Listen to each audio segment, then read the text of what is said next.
Hey everyone, my name is Brian Howard. I'm a Calgary realtor who has sold an average of a house a week since moving to this great city in 2003, and this is Calgary Living. I'm interviewing Calgary's top performers as it relates to living and lifestyle in our great city. Some of the podcasts will be real estate decision specific, but most will be about life in Calgary and why we choose to live here, or at least why you should visit. Thanks for tuning in. When Ralph moved to Calgary from Montreal, he was driving in a taxi, having a conversation with the taxi driver. And the taxi driver, when hearing that Ralph was moving to Calgary, he actually pulled the car over. He turned around and looked at Ralph and said, "The only thing they know how to do in Calgary is work." Well, Ralph's been living in Calgary pretty much since 1998. Currently, Ralph is the conductor at Calgary Civic Orchestra. He is a professor at Mount Royal Conservatory, the University of Mount Royal. He is a pianist with the Calgary Philharmonic Orchestra.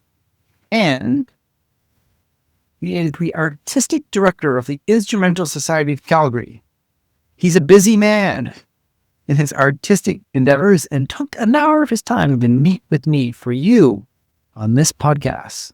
It was a fun and insightful meeting where we ranged topics from music and Baroque music to living, lifestyle, real estate, all with a bent on Calgary. So I hope you enjoy this podcast as much as I enjoyed my time with Ralph.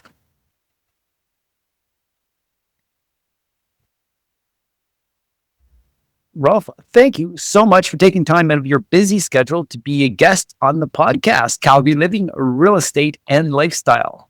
I'm just going to jump right in here. What most strikes you about living in Calgary? Well, I'll just preface it by saying that I lived the first part of my adult life in Montreal, which is a great city, a wonderful world city, and has much to recommend it. I've had occasion through my work to visit many of the world's great cities. And what I find about Calgary is that it has almost all the advantages of a big city with relatively few of the disadvantages. And I find it's a very user-friendly city.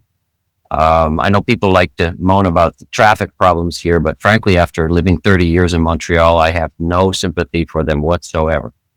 Yeah, that's great. And you've been in Calgary since a long time. I believe you came in 98 the first time. I first came in 98. I lived here for 3 very happy years as resident conductor with the Calgary Philharmonic. My contract was up and I continued to do the similar job with the Montreal Symphony. So I moved back to Montreal and then came back in June of 2006. June of 2006. And so from my perspective, that's a booming economy. You moved back into Calgary when our real estate cycle and everything in Calgary was on fire. What was that like for you? It was a feeding frenzy, and I had sold my house in Montreal with the intention of buying something here. And a good friend of mine who was in the real estate business said, "Don't buy now because it's out of control." I think it was very excellent advice. And I think if I had to do it again, though, I would have gone ahead and tried to buy something. Interesting. I'm very curious in that. And I was going to say that friend who gave you that advice was a very good and smart friend because, well, I continued buying personally in 2006 and 2007 in investment properties and really felt the pain of that in 2009, 10, 11, 12. Yeah, I understand. You can't turn back the clock anyway. You don't always have a down payment in your pocket. And I did when I arrived here in June 06, and I didn't a year or two later. So I see. And so you ended up finding a rental at that time. And what was that like? I mean, there'd be 10 people in lineup for any given property to rent. Was that your experience, or did you have a connection that said, "Hey, here's the perfect house for you. Come on in and be my guest"? Well, I had friends in Calgary, of course, from my earlier stay here. And one of them lived in Mackenzie Town and was driving around Mackenzie Town and saw a house for rent and said, "Hey," and knew that I was in town looking. And, it all came together, and it was a lovely house. And I did not know the Southeast at all because prior to that, I had owned a house close to the university in the Northwest, but I rented really well, and it was perfect for my family, and the location is nice. I got to know the Southeast, which has many charms. You're a high-level musician, obviously. You're professional. Do you have an interest in real estate? What is your interest in real estate? And maybe tell us a little bit about your first real estate decisions. Well, I think that anybody who pursues a life in the arts probably has a reasonably highly developed sense of aesthetics. So I appreciate beauty in any form that it takes, including houses. I don't have enough time to sometimes visit like I would be interested in doing, but I certainly enjoy the process of when I have gone house shopping, be it for purchase purposes or rental purposes. I've always enjoyed the process and, see how people have put buildings together and, what's the latest and greatest kitchen design. And my girlfriend actually is in the kitchen design business in Kamloops, BC. So I have an even greater, more heightened sense of sensitivity to that. Oh, wow. Well, that's great and interesting. Ralph, as you say that, and as you come from Montreal, and I've spent some time in Montreal as well with Shirley when she was my girlfriend and now my wife as a student there. Montreal is such an amazing city. So I'm so pleased you came to Calgary, actually left, and then returned to Calgary. So tell us a little bit about being from Montreal and choosing Calgary. And along those lines, what do you like most about Calgary and what don't you like about Calgary? The environment here is, with the proximity of the Rockies, and even driving around on the relatively flat parts of Alberta in the summer and seeing the canola fields and so on. I mean, it's a beautiful country. That's part of the reason why I came back. But I think the main reason is that I had made some very good friends in the 3 years I was here in the late 90s. And things turned out in Montreal not the way I had expected them to turn out. And I had always said that if I had an opportunity to return, that I would return. So I returned with a plan to start a business here. It didn't work out that way, but I very much landed on my feet. And now I have probably more work than I should. But then don't we all, right? Right. Exactly. Well, the question is like, how much do we want and where do we say no? Well, it was funny, because I remember I was having a conversation with a cabbie in Montreal in the couple of months before I was moving again in 2006. And I was saying I was excited about moving to Calgary. And, normally they just kind of keep driving and, there might be some conversation. Sometimes there's actually a real conversation. Sometimes it's not. This time, the guy actually, the first opportunity he had, he pulled over on the side of the road and stopped for a minute. He looks back at me and he says, "Are you out of your mind? All they know how to do there is work." And he was talking about Calgary. About Calgary, really? Isn't that interesting? And I have to say that even in my former life in Montreal, where I was either playing or conducting somewhere between 100 and 125 concerts a year, I've never worked harder than in my time in Calgary. Wow. All they know how to do there is work. Yeah. Oh boy. Interesting. And so at this point, what do you dislike most about Calgary? I mean, it sounds like you love the nature, the mountains, obviously, but even the prairie and those kind of landscapes that we can see driving from place to place. Honestly, there's not much that I don't like. Again, perhaps coming from a Montrealer perspective, I wish that roads and sidewalks were cleared by somebody other than me, or cleared. And the sidewalk issue for me is an irritant because, what are you supposed to do if you're out of town or just really busy and then you have to keep your sidewalk down to the bare concrete or you risk getting a ticket? And if you happen to have a neighbor who's not necessarily friendly, I've had one of those that called the city on me because I was actually waiting for my son to take his responsibility, clear the sidewalks on what was a corner lot, which also seems to have been my destiny. I don't have that anymore, thank heavens. But and I was waiting for him. He was supposed to do it, and I was doing the dad thing. Come on, let's get this done, and it didn't get done. And in the meantime, I got a warning from the city, so I was unimpressed. And anyway, well, at least you didn't get a fine. I've had that happen too. Not actually at my own home because, as you know, well, you don't know, but Shirley, my wife, she always shovels the sidewalk because she likes it. Isn't that great? Send her down my way. So before I jump into this, I've asked some of our listeners in my audience about some questions that I should direct towards you. But just before I do that, I want to ask one last question regarding Calgary. Sort of my current, thoughts a lot about Calgary is, how about the boom bust economy of Calgary, Ralph? How do you cope with it? Are you knowing many people affected by it, or is our arts sector in Calgary affected by our boom bust economy? I think that we have to be affected by it.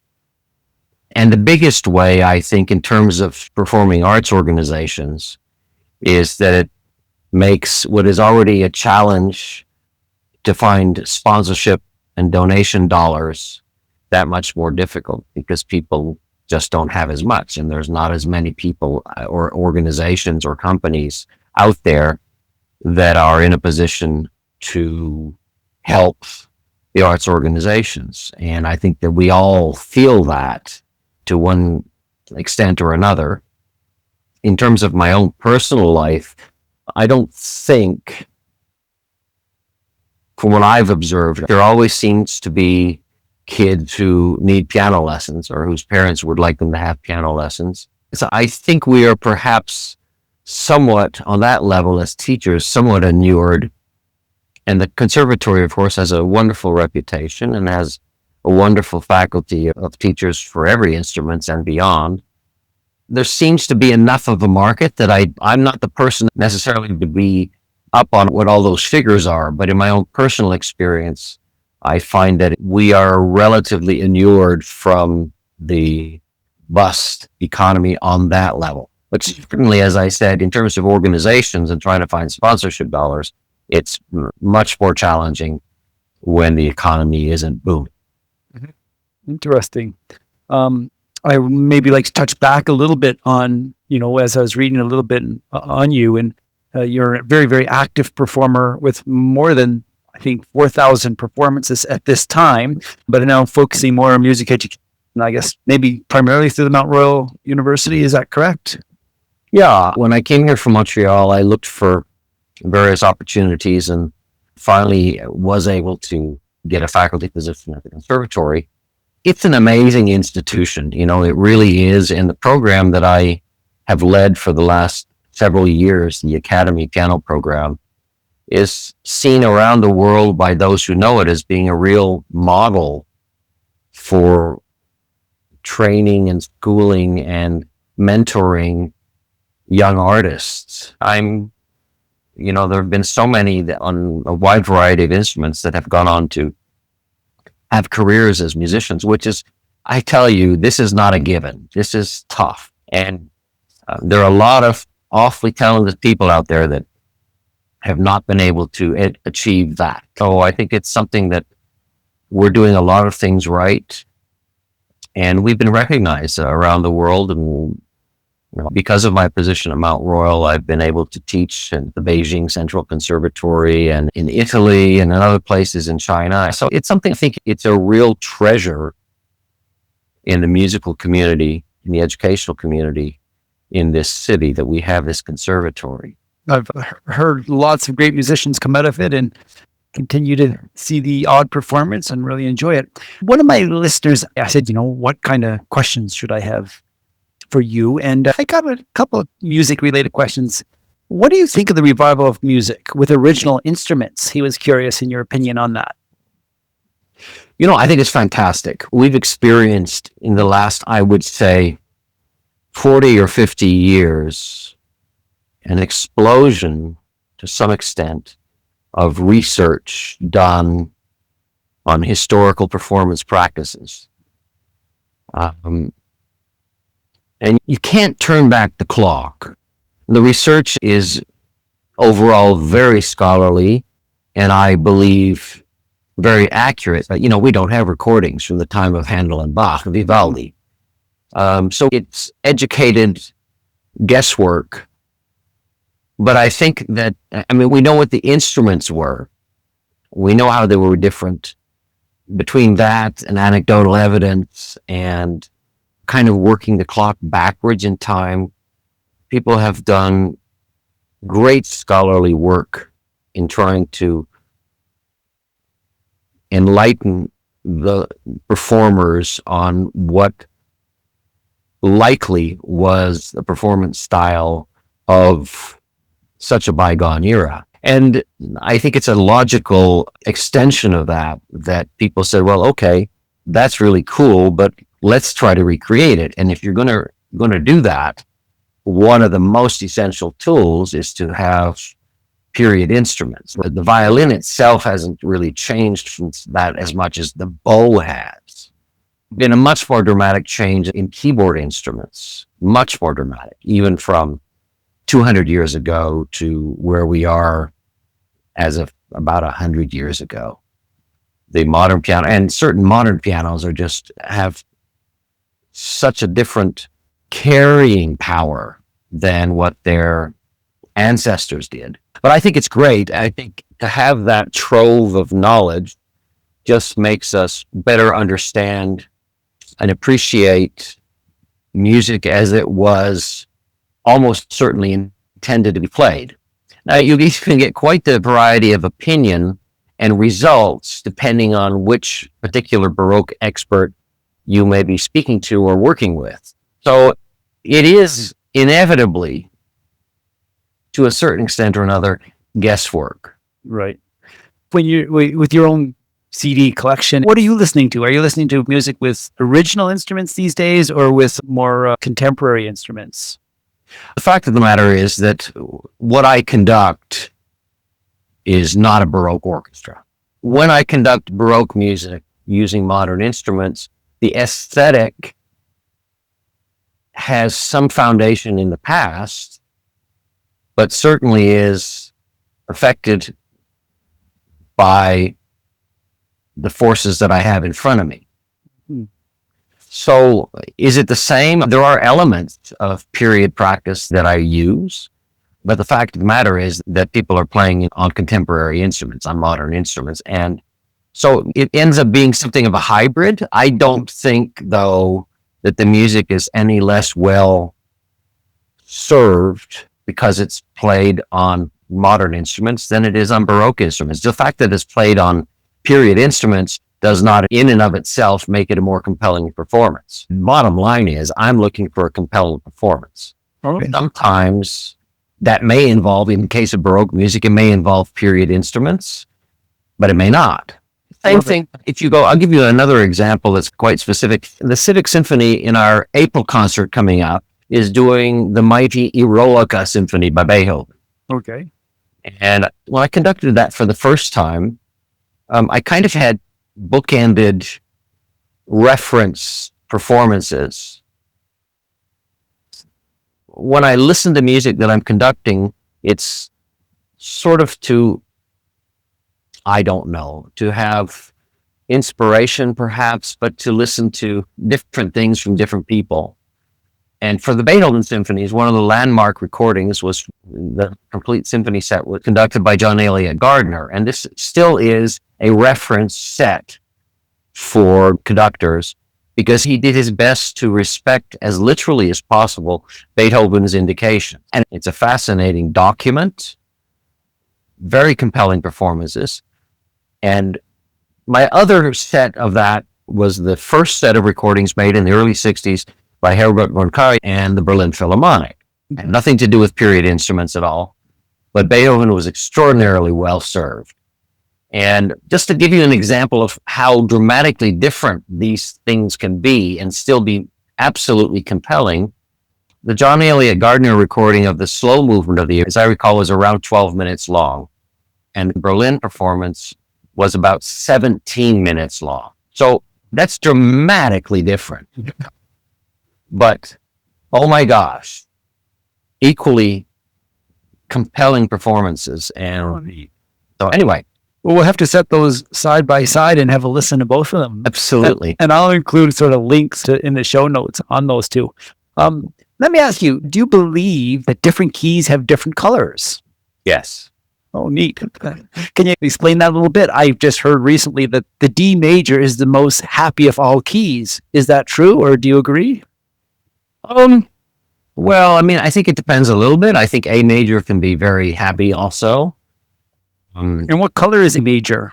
Does it have a color? Well, I don't think in terms of colors specifically. Some Okay. people do, and there is some sort of historical, there's some sort of history of that. I can't say that I'm an expert on that. But of course, I deal with color all the time, but not necessarily because it's a key. I just think, one of the happiest works that I know is the Mendelssohn Italian Symphony, and it's in A major. Oh. E flat is classic heroic. There's so many heroic pieces that are in E flat. Yeah, like the Eroic Symphony by Beethoven, the Emperor Concerto by Beethoven. They're both in. It's a classic heroic. Call it color or character or whatever. So I do believe that keys have characters, even if I don't necessarily describe that as colors. Some people do. Neat. Okay. I'm looking forward to sort of pulling some of those recordings this weekend. Our friend Mano Mitchell asked a question. She said that she's heard that orchestras are like dinosaurs. What do you think of that comment? Are we in fact seeing the slow death of the greatest music ever written? And how can we make this music more relevant in today's day and age? That's something that we are constantly aware of. I think one of the greatest issues in North America, particularly, but not limited to that, but one of the greatest issues is the gradual disappearance of the fine arts from our educational system. Mm-hmm. It's a challenge, and I mean, I'm not going to start extolling the virtues of how fine arts education helps us become better human beings, because it does, and there have been so many studies and psychological and sociological studies about the positive effects of the fine arts on the human psyche, music in particular, of course, in my case, but certainly not limited to that. It speaks for itself. And I don't know, somehow the people who make the financial decisions, too many of them don't seem to understand or respect that. We live in a time of expediency and efficiency, and expediency and efficiency is not necessarily part of the most obvious description of the fine arts. Mm-hmm. I would in a way dispute my own words there, because as a performing musician and teacher, I have to be expedient, I have to be efficient, I have to make use of every minute of rehearsal time, I have to make good use of my teaching time. But I think, what makes music and the fine art, it's a given that as a society and as a people, we are better off having that in our lives.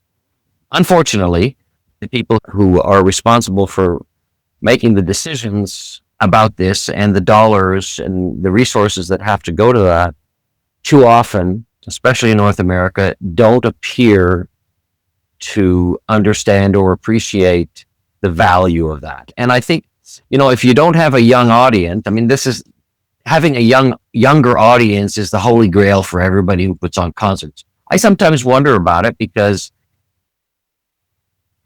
the fact of the matter is that we tend to, those of us who do classical music in life, whether as a profession or as an avocation, are going to have typically an older demographic coming to our concerts. Right. With more time. Maybe it's a generational thing. I worry that our young people are not exposed to the wonders of the fine arts. Mm-hmm. So many times people have said to me, they remembered when they went to symphony concerts, to school concerts as kids. And how some of them, it opened a whole world that in some instances they decided they were going to pursue.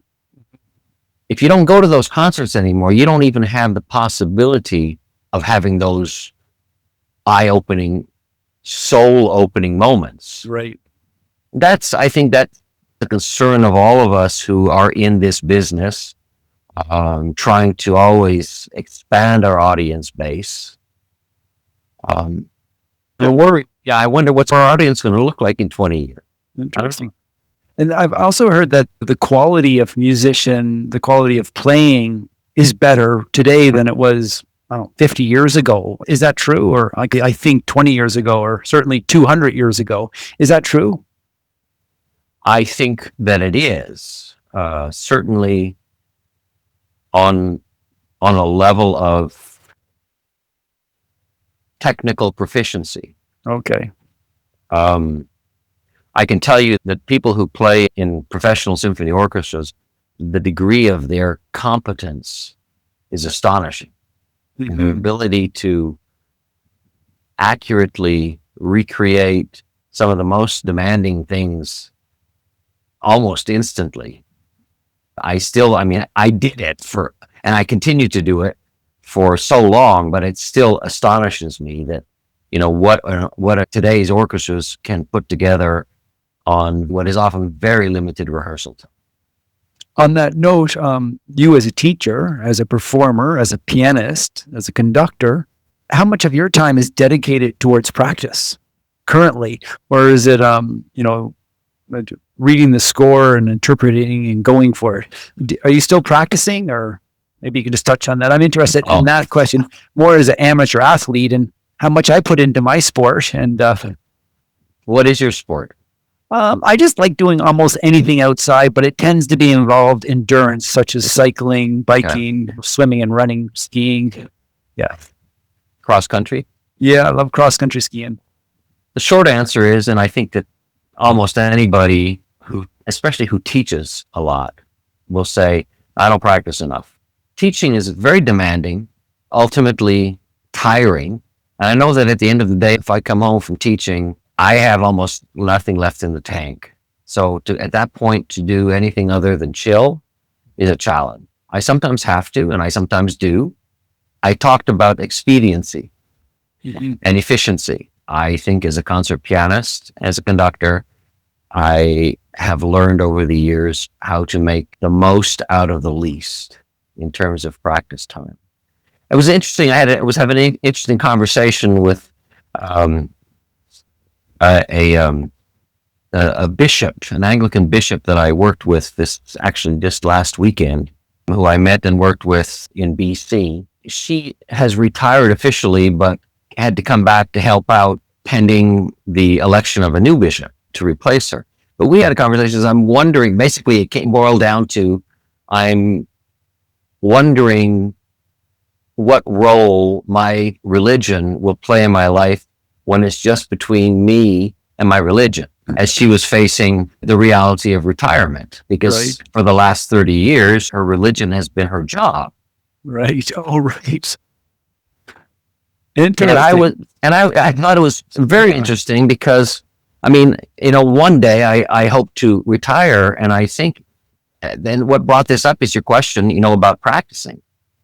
And I'm quite convinced that when I retire, I certainly am not going to stop doing music. But I think, ironically, that I will probably spend more time at the piano then than I do now. Interesting. That's wonderful. Very nice. Well, I think it is kind of cool. I'm looking, because it changes so much.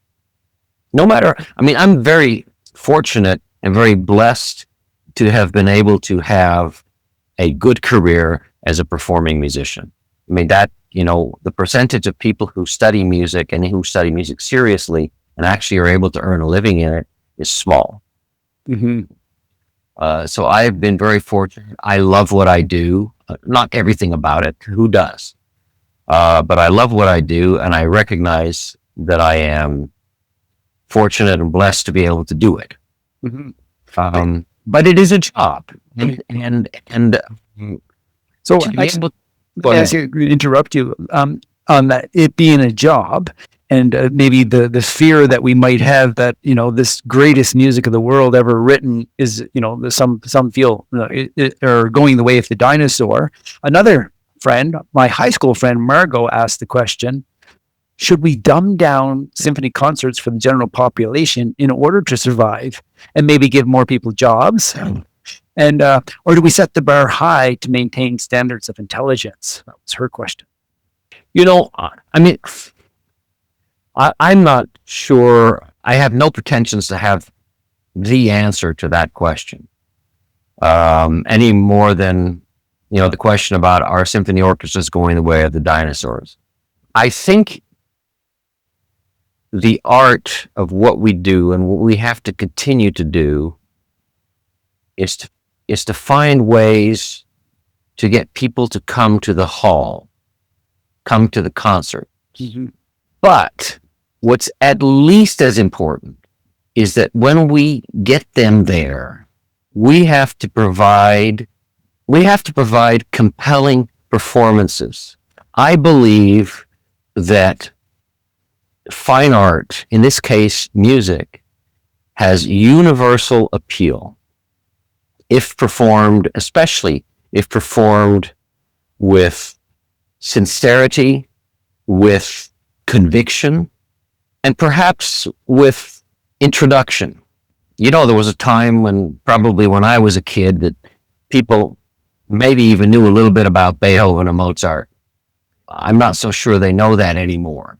So one of the things that I try to do, certainly in the concerts that I conduct and play, is to just put something out there that hopefully builds a bridge. I very much enjoyed your concerts and that bridge building, which I personally need and am grateful for. So thank you. Well, I hope that it makes a difference. I mean, I really am sincere in saying that I believe that great music, as in great art, has universal appeal. I've seen it. I've seen the evidence of that too often to not know that it's true. So, the challenge remains, how do we get people into our concerts? But in the meantime, so that's one challenge. The other challenge is that we have to provide performances that reach out and touch people. Nice. Ralph, what are you excited about now? What's exciting you these days, in the next year or so, 5 years? What's keeping you motivated and happy? All manner of things. I'm in no particular order. I have two really cute granddaughters. Nice. I don't see them as much as I would like to, but I treasure every moment. I love working with the civic symphony musicians. I love making music. I love the whole art of, trying to figure out, well, what are we going to do next? What's our next project? I'm just in the final stages now of finishing programming next season for the civic and also for the Instrumental Society of Calgary, which I'm artistic director. So these are really creative and exciting projects. How do you take sometimes perhaps somewhat amorphous idea and build it into an interesting and compelling season of concerts? There's so much. I also believe that we have to hold on to our dreams. First of all, we have to allow ourselves to dream. Nice. And then we have to hold on to those dreams. That perhaps they won't all bear fruit, but many of my dreams have. I still hold on to them, and there are things on my wish list that I hope that I get to conduct one day, and there are projects that I have in my library of projects that I hope that I can realize and bring to fruition. Well, that is exciting. I love that. Oh, and another thing that's important, I really do hope that I can improve my golf game. Okay, good for you. So let me ask you this question. What advice would you give your younger self? It kind of maybe ties into some of the things you just said, the going for your goals and dreams. I think I would absolutely say that. Practical terms, get an education. I didn't go as far as I, in hindsight, should have, in terms of viability in the professional marketplace because I don't have a doctorate. There are doors that are closed, which is a disappointment because I have so much experience and so much to bring to the table. But that's simply the way of the world now in this business. So I would say get an education, knowing full well that in some instances, that's not necessary. That's not the route for everybody. Mm-hmm. Some people will be happier doing trades. That's also getting an education, though. Right. So, yeah. Cool. And how about this as an artistic director and the circles that you've been traveling in for 40 years or more? You've chosen this career, which has been wonderful and exciting in my perspective, and I think yours too. But what profession other than your own, what you've chosen to do in your life's work, would you have maybe liked to attempt this after meeting all these people from all over? That's pretty easy. I wanted, of course, this job was sexier back then when I was younger. Airline pilot.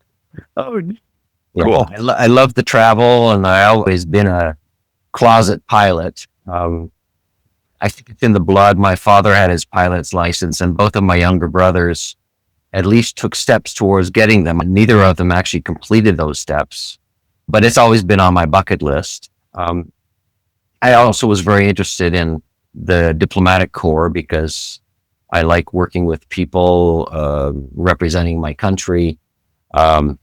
I was fluent in 5 languages. Yeah. And what other thing that was sort of on my hit list in my teen years was marine biologist. So, but I would say if I had to choose one, it would be either pilot or elite golfers. Ralph, I can't help but ask the question, and I may just edit it out, but probably not. Okay, so a mentor of mine, Seth Godin, wrote a blog post recently. He's been writing blog posts for, I don't know, since the early 90s or something, one a day for that many years. And then they're short. But he wrote a blog post called Golfer Surfing. And he explained how they're different. Would you care to elaborate why you're not a surfer and why you're a golfer? Maybe? Just for fun? I bet there's one real obvious reason. There's no ocean. Yeah, I think that golf is more zen. I think surfing is more adrenaline. And it's something, I took up downhill skiing in my mid-40s.